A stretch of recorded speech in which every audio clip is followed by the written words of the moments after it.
نہیں سوری، بابت شاہی کوئی نہیں، بلکہ ان کیا کرو بابت شاہی کوئی نہیں۔ اور صوفیاء کے ہاں جس نے سب سے زیادہ گندے کپڑے پہنے وہ اتنا بڑا بزرگ ہوتا ہے، پوائنٹ ٹو بی نوٹڈ۔ ہاں آپ تصوف کی کتابیں پڑھ کے دیکھیں سر، یہ تذکرۃ الاولیاء جو ایک سمجھ لیں مدر بک ہے تصوف کی، شیخ فرید الدین عطار المتوفی 632 ہجری، جس کے حوالے فضائل اعمال، فضائل صدقات، فضائل سنت، یہ سارے بزرگ بابوں کی کتابوں میں ملیں گے۔ وہ سارے واقعات ادھر سے ہی چھاپے مارے ہوئے ہیں۔ اس میں آپ کو کئی بزرگوں کا ملے گا کہ ان کو جوئیں پڑی ہوئی ہوتی تھی، اگر کوئی جوں نیچے گرتی تھی وہ اٹھا کے پھر رکھ لیتے تھے اوپر، کہتے تھے میرے اللہ کی مہمان ہے، لوگ کہتے ہیں سبحان اللہ۔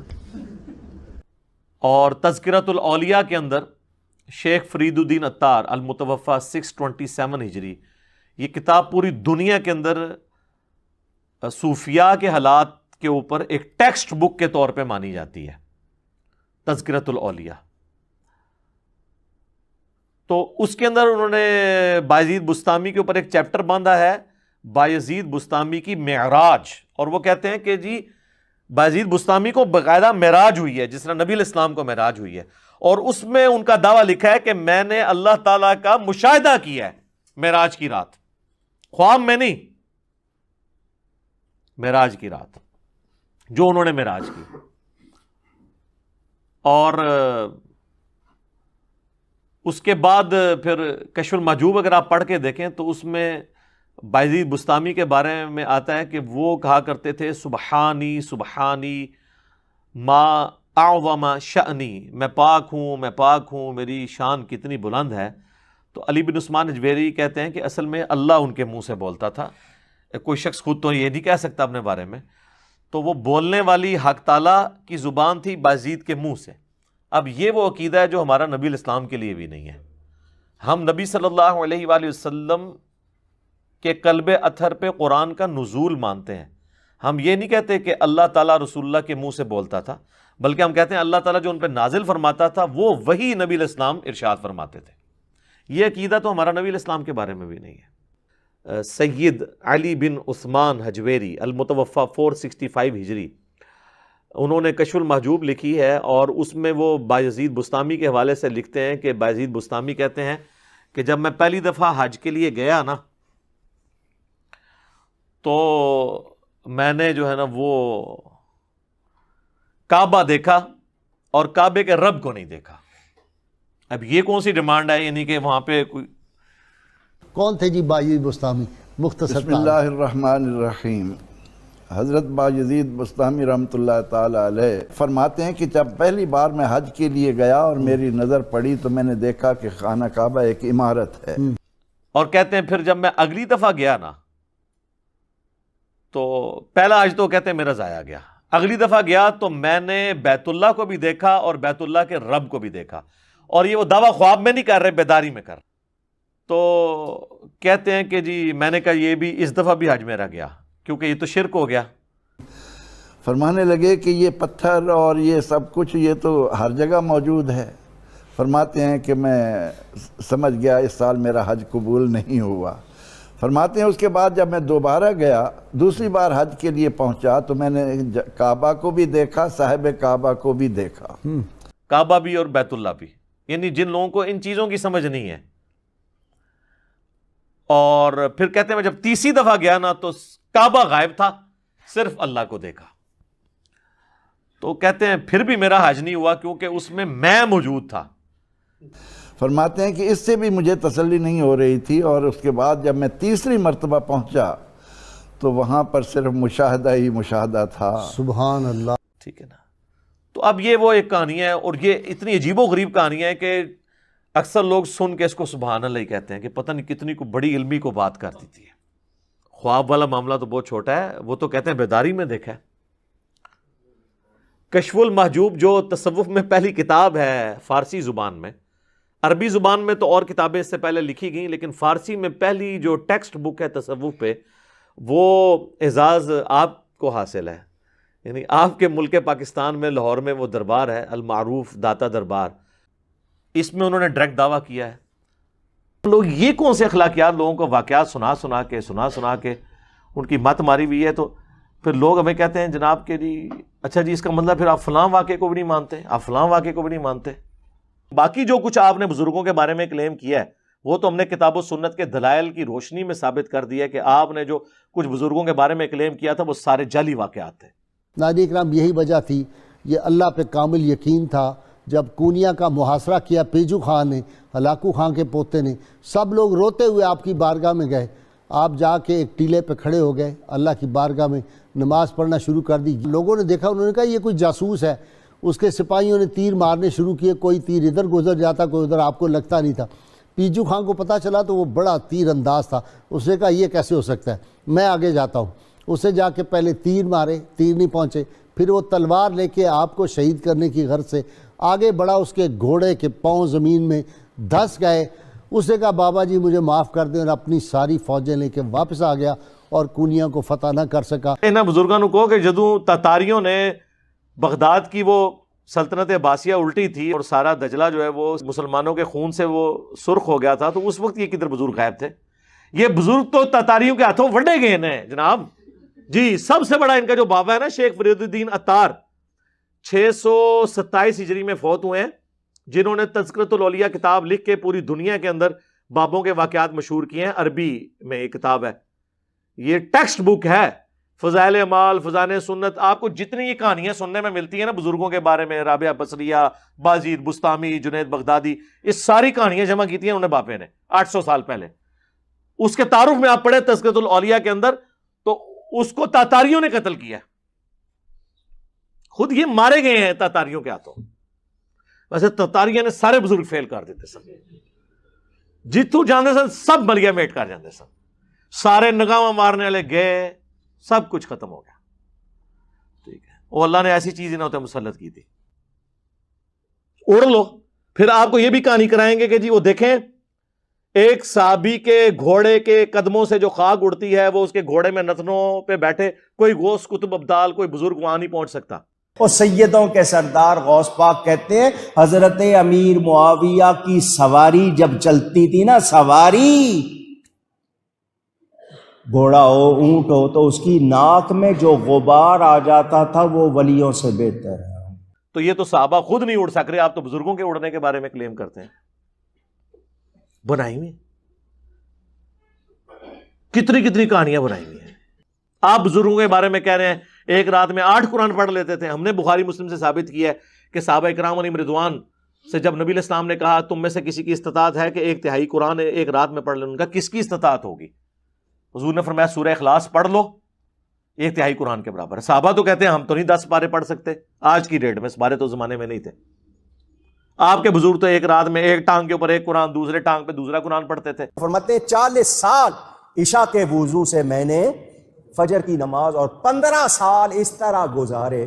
عشاء کے بعد اپنے حجرے میں آتا تھا، دیوار میں کھونٹی ایک لکڑی کا وہ جو کیل کہہ لو میخ گاڑ لی تھی، میں آتا اس کو پکڑتا اور ایک ٹانگ اٹھا لیتا اور قرآن کریم شروع سے پڑھتا سورہ فاتحہ سے، اور فجر سے پہلے اٹھائی ہوئی ٹانگ اس وقت زمین پہ رکھتا جب قرآن پورا پڑھ لیتا تھا. 15 برس مسلسل. ہم کہتے ہیں جب صحابہ کرام نہیں پڑھ سکتے تو باپے تو شاہی کوئی نہیں. ایک بزرگ تھے، مجھے یاد آتا ہے جی، یہ جو ہے نا ننکانہ صاحب کے پاس کوئی گاؤں ہے، ہمارے ایک دوست ہیں میاں اشرف صاحب، بڑے زبردست آدمی، وہ مجھے ایک دفعہ لے گئے تھے اور عجیب الرحمان وہاں نظام الدین ایک بزرگ تھے مجذوب، وہ ان کے عرس پہ لے گئے تھے. ان کی باتیں میں نے عجیب سنی. انہوں نے کبھی نہیں کہا کہ مجھے پیاس لگی ہے، کہہ رہے تھے اس کو پیاس لگی ہے. کھانے کے وقت کہتے تھے اس کو کھانا لگا ہے. اور طے لرز حاصل تھا یہاں سے بہاولپور سائیکل لے کے وہ نکلتے تھے اور کہتے تھے میں بہاولپور جا رہا ہوں، تو 2 منٹ بعد لوگ دیتے تھے وہ بہاولپور پہنچے ہوتے. صحیح مسلم میں حدیث ہے، بنو سلمہ مسجد نبی کے قریب شفٹ ہونے کا ارادہ کرتے تھے. نبی علیہ السلام چوراہے کے پاس کھڑے ہوئے، آپ نے فرمایا تم لوگ کس لیے کھڑے؟ ان کا یا رسول اللہ اتنی دور سے آتے ہیں مسجد میں، تو ہم نے سوچا ہم گاؤں سے آپ کے پاس مسجد نبوی میں شفٹ ہو جائیں، اتنی دور سے ہمیں آنا پڑتا ہے. تو آپ نے فرمایا کہ جتنے قدم تم چل کے آتے ہو تمہارے لیے اتنا ہی ثواب لکھا جاتا ہے. تو انہوں نے پھر مدینہ شریف شہر میں شفٹ ہونے کا ارادہ ترک کر کے واپس چلے گئے. تو حضور کو تو مشورہ دینا چاہیے تھا کہ بعد میں غوث کتب ابدال اڑ کے آ جایا کریں گے دوسرے ملکاں تو تسی گراں تو اڑ کے نہیں تھے آ سکتے نا.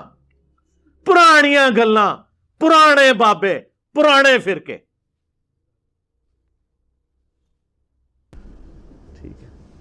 اور بخاری مسلم میں موجود ہے ایک صحابی کے سر میں جوئیں پڑ گئی اور نبی علیہ السلام کے ساتھ انہوں نے احرام یعنی باندھا ہوا تھا.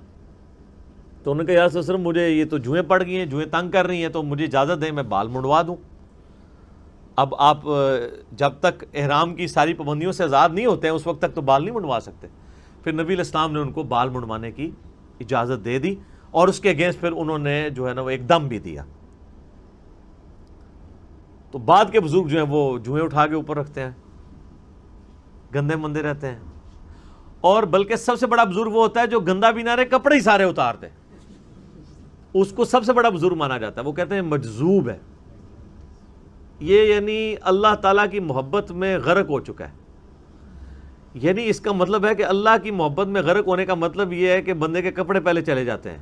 حضرت داتا گنجش حضرت ابو سعید کی بات لکھتے ہیں, کہتے ہیں مجھے ابو مسلم جو تھے فارسی, انہوں نے بتایا کہ میں جب ان کی بارگاہ میں گیا, حضرت ابو سعید کی تو بڑی شان و شوکت, لباس فاخرہ, کہتے ہیں میں تو ایک معمولی سے کپڑے, ایک چادر پہنی پسینے کی وجہ سے کپڑے میل سے کچالے اور بڑے پٹے پرانے سے کپڑے پہنے ہوئے تھے. تو دل میں خیال آیا کہ یہ کیسا فخر ہے کہ اتنی شان و شوکت, اور میں گدڑی میں اصل فخر تو یہ. تو داتا صاحب لکھتے ہیں کہ انہوں نے فوراً میری طرف توجہ کی اور ابو سعید نے فرمایا کہ تصوف تو اللہ سے دل لگانے کا نام ہے, اس کا لباس سے تو کوئی تعلق نہیں. وَثِيَابَكَ فَطَهِّرْ, اور اپنے کپڑوں کو پاک رکھنا ہے.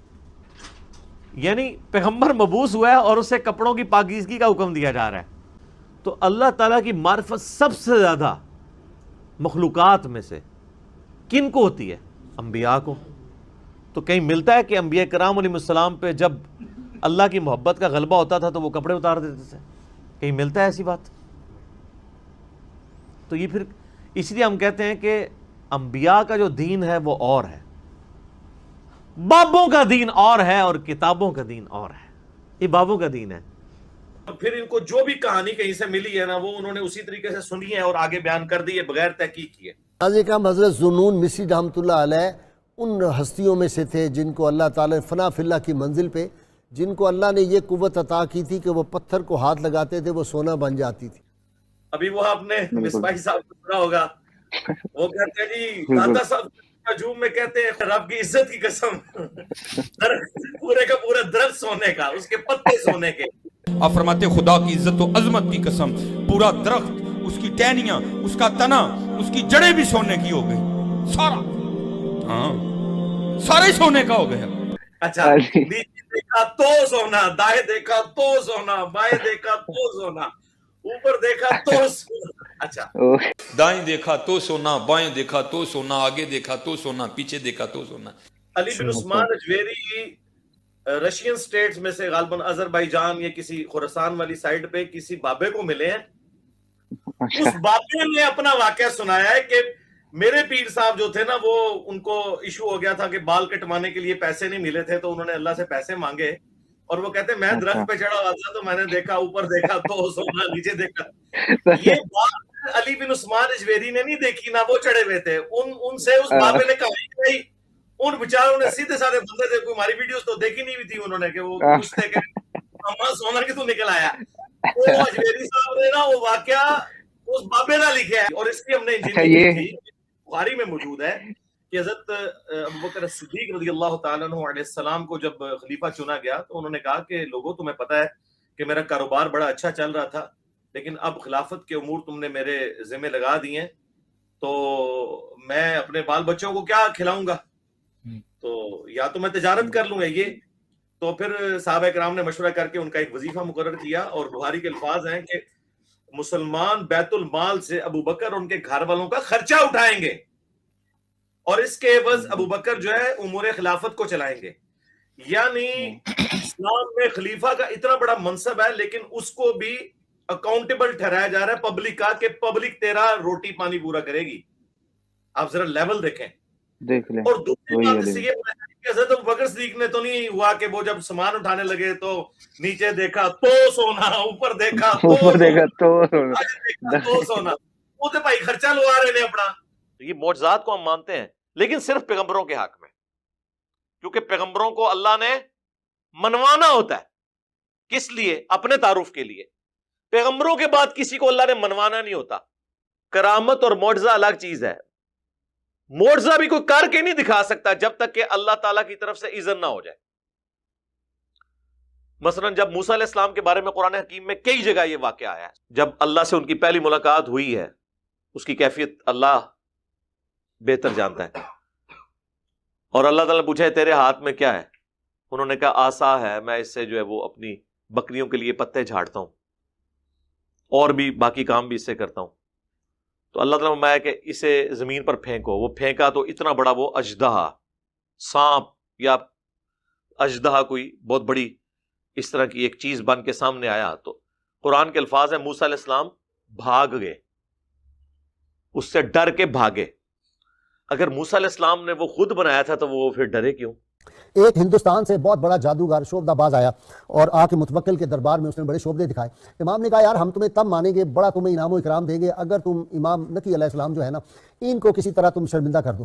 اس نے کہا لائیں جی، لا کے بٹھا کے اس نے کہا کہ روٹی کے ٹکڑے کر کے مختلف دسترخوان پہ رکھ دیں اور امام صاحب سے کہیں جی آپ تلاوت فرمائیں. جب امام پاک ہاتھ آگے کرتے تو روٹی کا ٹکڑا دور ہو جاتا. یہ وہ کرتب دکھا رہا تھا. امام صاحب نے 2-3 دفعہ دیکھا، پھر آپ نے کہا اچھا تم تو اپنی اس خباثت سے باز نہیں آتے، پھر ہم تمہیں دکھاتے ہیں اللہ نے ہمیں کیا قوت عطا کی ہے. شیر بنا ہوا تھا کارپٹ جس پہ بیٹھے ہوئے تھے، شیر بنا ہوا تھا. آپ نے کہا شیر اٹھو اور اس کا کام تمام کر دو. وہ شیر بالکل اصلی حالت میں وہ کارپٹ سے اٹھتا ہے، بالکل شیر بن جاتا ہے اور اس شعبدہ باز جادوگر کو اسی وقت کھا جاتا ہے. اب آج کے دور میں کوئی بندہ اٹھے اور وہ کہے کہ جناب یہ کیسے کیسے کہانیاں بن گئے، یہ کیسے ممکن ہو سکتا ہے، تو اب اس کا تو کوئی علاج نہیں نا. مثلا کوئی بندہ ہے وہ بڑھائی کا کام کرتا ہے، کوئی جو ہے وہ راجگیری کا کام کرتا ہے، کوئی جو ہے پلمبر کا کام کرتا ہے، تو ان کو معجزات اور کرامات سمجھ نہیں آ سکتے. قرآن کو اگر پڑھ لیا ہوتا کہ کس طرح فرعون کے دربار میں موسیٰ علیہ السلام نے اپنا عصائے موسوی پھینکا تھا اور کس طرح وہ سانپ جو بنے ہوئے تھے رسیاں وہ کس طرح کھا گیا تھا، تو پھر تو سمجھ آئے. تو پہلی دفعہ حضرت موسیٰ علیہ السلام کا بھاگنا اس بات کا ثبوت ہے کہ انہوں نے خود کچھ نہیں کیا تھا، ان کو تو پتہ ہی نہیں تھا میرے ساتھ کیا ہونا ہے. اور اس درجے تک قرآن حکیم میں آیا کہ جب وہ سمندری جھیل کے کنارے پہنچے تو قوم نے کہا کہ موسیٰ مروا دیا نا تو نے، پیچھے بھی موت آگے بھی موت، آگے سمندری جھیل پیچھے فرعون کی فوج، اور موسیٰ علیہ السلام بھی اپنے دل میں گھبرا گئے. تو اللہ فرماتا ہے ہم نے ان کو وحی کی کہ یہ جو عصا تیرے ہاتھ میں ہے نا اسے سمندر پہ مار اور تیرے لیے راستہ بن جائے گا. انہوں نے مارا، راستہ بن گیا. مجھے بتائیں یہ اللہ کو کہنے کی ضرورت کیوں پیش آئی؟ اس لیے کہ موسیٰ علیہ السلام کو نہیں پتا تھا. وہ یہی سمجھتے تھے کہ میں جب اس کو پھینکوں گا نا یہ اژدہا بنے گا. ان کو یہ پتہ ہی نہیں تھا کہ اس سے یہ کام بھی ہو سکتا ہے. اور اگر وہ کر بھی لیتے راستہ نہیں تھا بننا جب تک اللہ کا اذن نہیں ہونا تھا. اس طرح کے قرآن پاک کے جو واقعات ہیں وہ اور ہیں. تخت بلقیس کا واقعہ لے آتے ہیں. اگر آپ سمجھتے ہیں اس طرح کی چیزیں ٹرانسفر ہوئی ہیں تو کرو نا، کر کے دسو. آؤ میڈیا تے کرو. انٹرنیشنل میڈیا کو ہم بلاتے ہیں، BBC کو، CNN کو، جیو کو، ARY کو، دنیا ٹی وی والوں کو بلاتے ہیں. آپ پبلکلی کریں اور ساروں کو اپنا مرید کر لیں. لیکن وہ پبلک آپ کی نہیں ہونی چاہیے جس طرح وہ ڈیوڈ کاپر فیلڈ اور کرس اینجلز لے کے بیٹھا ہوا ہوتا ہے. نیوٹرل پبلک ہو، لگ پتہ جائے گا. اڑاتے ہیں میدان. اسی لیے بہت مشہور واقعہ ہے کہ حضرت غلام حسن سواگ رحمۃ اللہ علیہ جو تھے وہ ایک نوجوان ان کے پاس آتا تھا سکھ، اور وہ ان کی تعلیم سے متاثر ہوا، ان کی محفل سے مسلمان ہو گیا. اور اس کا ایک بھائی جو تھا وہ پولیس آفسر تھا، اس کو بڑا غصہ آیا اور اس نے آ کے کہا کہ ہم تو آپ پہ مقدمہ کریں گے، آپ نے یہ ہمارے نوجوان کو جو ہے وہ اپنا متاثر کر کے اور مسلمان کر لیا، تو یہ ہم برداشت نہیں کر سکتے. تو آپ نے کہا چلے اس پہ تو شاید ہم نے کوئی زبردستی کی، تو یوں کر کے انگلی سے کہا کہ تمہیں بھی ہم نے زبردستی مسلمان کیا. تو وہ فوری کلمہ پڑھ کے دائرہ اسلام میں داخل ہو گیا. تسی تے کہندے ہو ساڈا بابا کتوں لنگ جائے، اینی نورانیت ہوندی سی چہرے تے، یعنی اللہ دے نبی تو بھی زیادہ. او نہیں جی اللہ دے نبی کی تو نورانیت پہ پردے اللہ نے ڈالے ہوئے تھے، چلو ٹھیک ہے. مولا علی تو بھی زیادہ. مولا علی جب گئے ہیں خیبر پہ تو آپ بخاری مسلم کے الفاظ ہیں، آپ نے پہلے ان کو کہا اسلام قبول کرو. تو مولا علی کا چہرہ دیکھتے ہی ساروں کو کلمہ پڑھ لینا چاہیے تھا نا، مرب کو مرنے کی نوبت ہی نہ آتی. یار اگر مولا علی کا چہرہ دیکھ کے مرب نے کلمہ نہیں پڑھا تو تواڈے بابے تے شے ہی کوئی نہیں.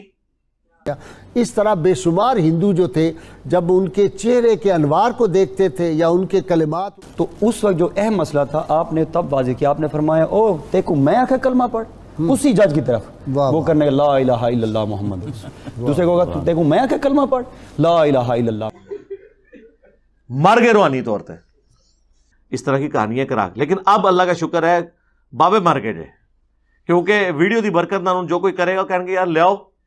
ورنہ دیکھیں جتنا ہم نے ہنگامہ یوٹیوب پہ کھڑا کر دیا ہے، ابھی تک تو ہزاروں بابے سامنے آ جاتے ہیں کہ ہمارے پرانے سارے بابوں کی کرامتیں سٹیک پہ لگ گئی ہیں. انجینئر آج آیا ویک میں کرن لگاؤں،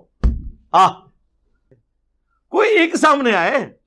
دیکھیں میں اپنے نبی صلی اللہ علیہ وسلم کے دفاع کے لیے سامنے آ گیا ہوں نا، سارے بابے فیل کر دیے. تو تسی تے ہے ہی کروڑوں ہی چو دنیا وچ, ایک بھی نہیں سامنے آ رہا اپنے بابے دا کے دفاع کرے.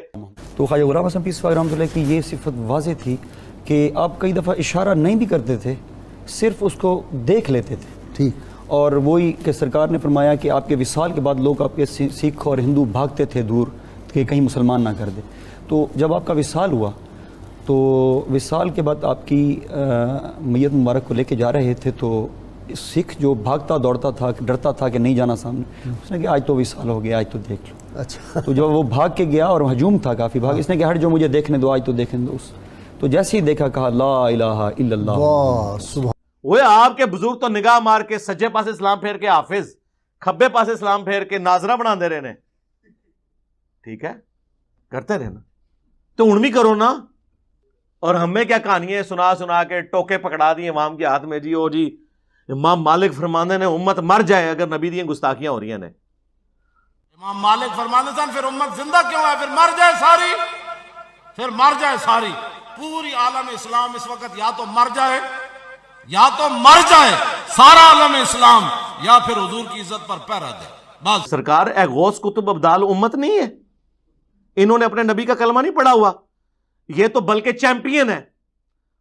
یعنی ہمارے صحابہ کرام تو فرنٹ سے خود لیڈ کرتے تھے نا اپنے معاملات کو, تو تمہارے بابے فرنٹ سے لیڈ کریں نا, ختم کریں گستاخوں کو, نگاہ مار کے کرو. اپنے ہی بندے مار دے رہے ہو. کہتے سبحان اللہ. وہ ظالموں, اللہ کے نبی کا کرتا ڈائریکٹ صحابہ کے پاس موجود تھا. صحیح مسلم میں کالا جبہ نکالا گیا, ام سلمہ نے کہا کہ یہ اللہ کے نبی پہنتے تھے اور ہم اس کا دھون مریضوں کو شفا کے لیے جو ہے وہ پلاتے ہیں. تو قادسیہ اور یرموک میں صحابہ کرام رسول اللہ کا کرتا کیوں نہیں لے گئے ادھر رومنز اور پرشینز کے خلاف؟ اور اس سے بڑی بات, جب نبی علیہ السلام وہ خود کرتا پہنے ہوئے تھے تو آپ جس گلی سے گزرتے تھے تو سارے کافر کلمہ کیوں نہیں پڑھ لیتے تھے؟ حضرت ابو الحسن خرقانی ایک بزرگ گزرے, یہ حضرت باعزید بستامی کے سجادہ نشین تھے. اتنے بڑے آدمی تھے, اپنا جبہ دیا محمود غزنوی کو, جب مشکل آئی تو دعا مانگنا آگے رکھ کے اللہ فتح دے دے گا. تو محمود کہتے ہیں جب سومناتھ کے مندر نہیں فتح ہو رہے تھے تو میں نے بابے کا جبہ سامنے رکھ کے دعا کی تو اللہ نے مجھے فتح دے دی. کہتے ہیں بابا جی رات خواب میں ملے تو کہنے لگے تو نے کیا قیمت ڈالی میرے جبے کی؟ کہا حضور کیا مطلب؟ فرمانے لگے تو میرا جبہ سامنے رکھ کے دعا کرتا کہ یا اللہ ہندوستان کے سارے کافر مسلمان ہو جائیں تو اللہ نے توفیق ایمان دے دینی. یہ تو نے کیا دعا مانگی ہے؟ او جی ابو الحسن خرقانی کا کرتا تھا جی محمود غزنوی کے پاس. سومناتھ پہ اتنے حملے کیے, کوئی فتح نہیں ہوئی. پھر انہوں نے ایک دفعہ جو ہے کرتا اٹھا کے یوں جناب دعا کی, اللہ تعالیٰ نے فتح دے دی جی. رات کو ابو الحسن خرقانی خواب میں آئے اور کہا تو نے میرے کرتے کی اتنی کم قیمت لگائی, اگر تو یہ کرتا اٹھا کے دعا کرتا نا کہ قیامت تک یہاں کوئی کافر نہ پیدا ہو تو یہ ساری سب کانٹیننٹ میں جتنے لوگ ہیں یہ کلمہ پڑھ لیتے. تو خدا کے لیے اپنی آنکھیں کھولیں. لوگ کہتے ہیں نا جناب کہ جی جینے صاحب ہر وقت نیگیٹیوزم پھیلا رہے ہیں. نہیں سر, یہ ہم نے پازیٹیوٹی پیدا کی ہے. نیگیٹو تو آپ لوگ تھے کہ ان کو ذہنی غلام بنا دیا تھا آپ لوگوں نے. ہم نے آپ کے بابوں کی غلامی سے چھڑا کر انہیں اس شخص کی غلامی میں دیا جس کی قبر مدینے میں ہے صلی اللہ علیہ وآلہ وسلم.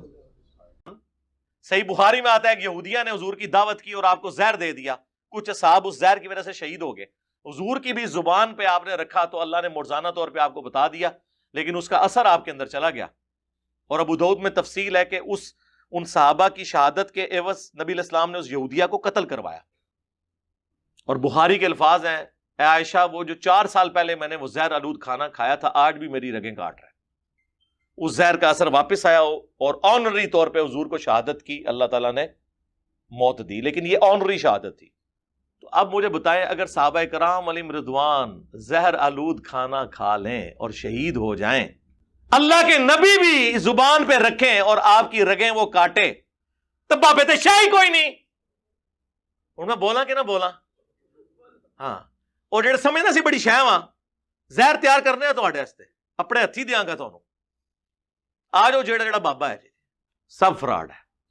ان چیزوں کو آپ معجزات کے ساتھ کمپیئر نہ کریں. یہ جو بزرگان دین کے بارے میں, صوفیاء کے بارے میں یہ لوگ دعوے کر رہے ہیں, یہ ساری ان کی منہ شگافی ہیں. انہی سے پوچھیں کہ کیا صحابہ اکرام علیہم رضوان میں کوئی ایک بھی کامل الایمان شخص ایسا نہیں تھا کہ جو اللہ تعالیٰ کو دیکھ سکتا. کوئی ضعیف روایتی بتا دیں کہ سیدنا ابو بکر، عمر، عثمان و علی رضی اللہ عنہم اجمعین وعلیہم السلام اجمعین، یہی اولو العزم اصحاب رسول ہیں نا، خلفائے راشدین صلی اللہ علیہ وآلہ وسلم ورضی اللہ عنہم اجمعین. تو ان کو تو کبھی کوئی دیدار اس طرح کا نصیب نہیں ہوا. تو یہ لوگ زیادہ حقدار تھے اللہ تعالیٰ کو دیکھنے کے یا بعد کے لوگ؟ اور اگر یہ پیکیج غیر انبیاء کے لیے ہوتا تو سب سے پہلا حق تو سیدنا موسیٰ علی نبینا علیہ الصلوۃ والسلام کا تھا. سورۃ الاعراف میں جو اللہ تعالیٰ نے فرمایا کہ قال لن ترانی، تو مجھے نہیں دیکھ سکتا، تو اللہ تعالیٰ فرماتا ہے کہ بعد میں نے نبی علیہ السلام کے امتیوں کو زیارت کروانی ہے، تو تم تو اولو العزم پیغمبر ہو. اب یہ دعوے صوفیاء کے بارے میں کرنا، اماموں کے بارے میں کرنا، بزرگوں کے بارے میں کرنا، تو یہ لوگوں نے ان کے اوپر جھوٹ باندھے ہیں. ان کی تو کوئی حیثیت نہیں ہے. سیدنا عیسیٰ علی نبینا علیہ الصلوۃ والسلام کے اوپر لوگوں نے جھوٹ باندھ دیے. اس وقت دنیا میں سب سے اوریاں اور بڑا شرک حضرت عیسیٰ علیہ السلام کے نام پر لوگ کر رہے ہیں. اتنے تو بت پرست نہیں ہیں دنیا میں جتنے کرسچنز ہیں، لیکن عیسیٰ علیہ السلام کا کوئی اس میں قصور نہیں ہے. اللہ تعالیٰ نے تو قرآن میں ان کی طرف سے صفائی پیش کی ہے. لقد کفر الذین قالوا ان اللہ هو المسیح ابن مریم، بے شک وہ لوگ کفر کر رہے ہیں جو یہ کہہ رہے ہیں کہ عیسیٰ ابن مریم ہی اللہ ہے. وقال المسیح، جبکہ مسیح تو خود کہا کرتے تھے یا بنی اسرائیل، اے اولاد یعقوب، اے بنی اسرائیل، اعبدوا اللہ ربی و ربکم، اس رب کی عبادت کرو جو میرا بھی رب ہے اور تمہارا بھی رب ہے. انہ من یشرک باللہ فقد حرم اللہ علیہ الجنہ ومأواہ النار وما للظالمین من انصار، بے شک جو کوئی اللہ کے ساتھ شرک کرے گا اللہ نے اس پہ جنت حرام کر دی ہے، اس کا ٹھکانہ جہنم ہے اور وہاں پر اس کا کوئی بھی مددگار نہیں ہوگا. والعیاذ باللہ تعالی. اللہم اجرنا من النار، آمین. تو میرے بھائی قرآن میں تو اللہ تعالیٰ عیسیٰ ابن مریم کی صفائیاں دے رہا ہے کہ وہ تو موحد تھے، ان کے ماننے والے مشرک ہوئے. اسی طریقے سے بزرگوں کے بارے میں، اماموں کے بارے میں اگر کوئی چیزیں منسوب ہوئی ہیں تو ہم بزرگوں کو یا اماموں کو تختہ مشق نہیں بناتے، الا یہ کہ کسی بزرگ نے جان بوجھ کے اپنے بارے میں کوئی جھوٹ پھیلایا ہو، اور وہ بھی ہم وثوق سے تو نہیں کہہ سکتے، اس کا اور اللہ کا معاملہ ہے. یوٹیوب پہ گستاخانہ ویڈیوز چڑھانے والے تو کوئی نہیں آپ نے نگاہ مار کے ختم کیا، ان کی ہارڈ ڈسک سے ڈیٹا تو آپ نے کوئی نہیں ڈیلیٹ کروایا. ٹھیک ہے، ہر علاقے بزرگ کی ڈیوٹی ہے.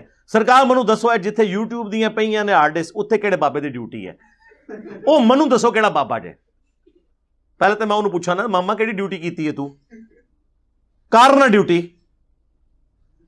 ٹھیک ہے، امت کیوں مرے؟ پہلے او نہ مر جان جنہاں دی ڈیوٹی ہے. میں اپنے لیے بات کرتا ہوں، میری بزرگی پہ لعنت اگر میں نگاہ مار کے گستاخانہ ویڈیوز ڈیلیٹ کروا سکوں اور نہ کروں. او جی اللہ نہیں کر رہا، او اللہ نے کیوں کرنا ہے؟ اللہ نے آپ کی ڈیوٹی لگائی ہوئی ہے. اللہ نے تو کعبے پہ چڑھائی ہوتے دیکھی ہے یزید کے دور میں، حجاج کے دور کے اندر. دنیا بقدر ایفرٹ ہے، یہ آپ نے کام کرنا ہے. باقی سارے کام تے بابے کر رہے ہیں، نگاہاں بھی مار رہے ہیں. ٹھیک ہے جی.